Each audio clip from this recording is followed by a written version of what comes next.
hayop, mga hayop na nagpapakatao. May pulis na buhaya na umulong sa kalsada. May baboy na artista gumagawa ng malaswang pelikula. Ang sabi naman ni Sir Lord de Vera, mas baboy ka kapag mayaman ka.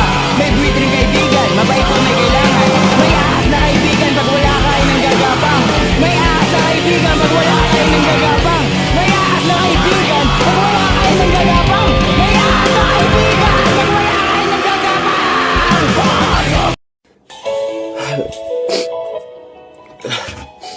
Alam mo, sorry, umiyak na ako. Kasi pinanood ko yung isa kong video.